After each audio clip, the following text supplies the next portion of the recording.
Before we begin, let this be a grounding point.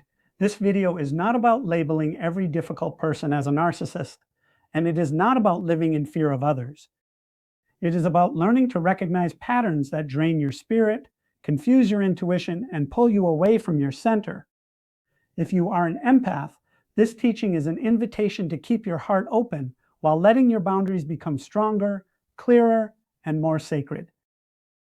You are hearing this segment through Bob's digital avatar.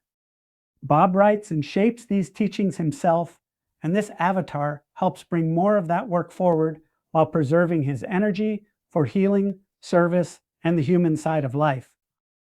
On this channel, we explore nervous system healing, spiritual awakening, inner sovereignty, and restoring the body through mind, body, and spirit. The spiritual path is a journey of light, but every seeker must pass through their shadows. There's a sacred beauty in waking up to your true self when the heart opens and divine intelligence starts moving through your life.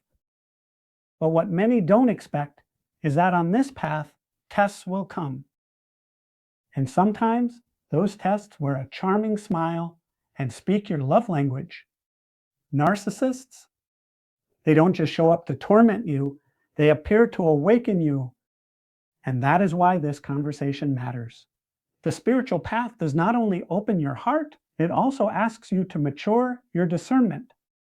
An open heart without a rooted boundary can become a doorway for confusion, exhaustion, and self-abandonment. When I say narcissists here, I am speaking about patterns, manipulation, entitlement, control, emotional extraction, and the refusal to take sincere accountability. This is not about diagnosing someone from a distance. It is about learning how your own energy responds when love becomes one-sided and your peace begins to disappear. Why narcissists are drawn to empaths. Your light is magnetic. An empath often sees the wounded child before they see the pattern. They feel the pain underneath the behavior and believe more love will create more safety. But love without discernment can become a cycle where your compassion is used against your peace. Empaths give, reflect, and understand deeply.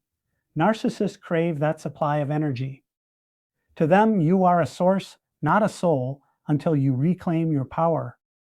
This is the painful clarity many empaths eventually receive. Your compassion may be real, but their relationship to your compassion may not be sacred. They may value the access more than they value your heart. The wake-up call.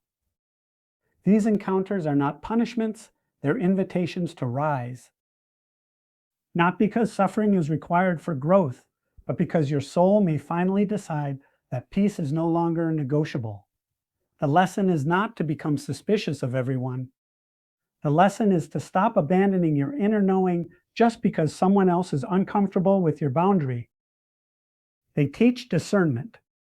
They ask, can you love yourself enough to say no? That question is not small. For an empath, saying no can feel like betrayal, abandonment, or spiritual failure. But a no that protects your soul is not a failure of love. It is love becoming honest. Signs of narcissistic behavior. You may notice these patterns not only in what someone says, but in how your body feels around them. You may feel foggy after conversations, guilty for having needs, or strangely responsible for their emotional weather. Love bombing followed by devaluation, manipulation disguised as spiritual authority, gaslighting, making you question your intuition, chronic victimhood or superiority, lack of empathy. One sign by itself may not tell the whole story, but repeated patterns matter. Pay attention when your nervous system keeps whispering that something is off, even while your mind is trying to explain it away. How to set boundaries and reclaim your space. Energetic hygiene, clear your field daily, breathwork, visualization, grounding in nature. This does not have to be dramatic. Sometimes it is as simple as placing a hand on your heart, breathing slowly, and saying, what is mine returns to me, and what is not mine leaves with peace. No is a full sentence. Practice saying it out loud. Let your body memorize the frequency. At first, no may tremble in your voice. That is okay. Your body may need repetition before safety feels natural. Every honest no teaches your system that your peace is allowed to matter. Mirror check. If someone constantly brings chaos, ask, what part of me still entertains this? This question is not for shame, it is for liberation.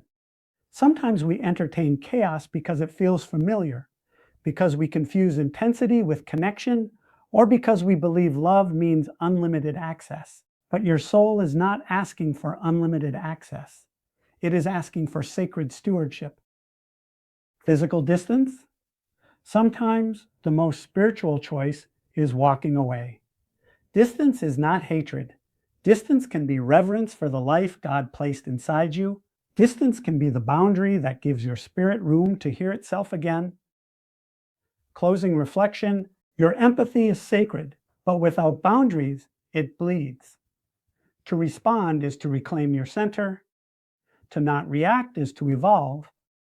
You're not here to fix anyone. You're here to embody your wholeness. Let this land gently. You can be loving and still be unavailable for manipulation. You can forgive and still not return. You can bless someone from a distance and choose the sanctuary of your own nervous system. Have you ever faced this spiritual test? Drop your story in the comments. Let's build a sanctuary of truth. And if you felt this message, subscribe for more soul guidance. Much love.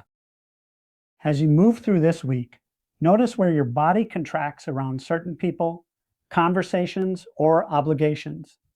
Let that contraction be information, not fear. Protecting your energy is not a rejection of love. It is a return to inner truth. I hope this segment served you. Have a grounded and peaceful week, and until next time.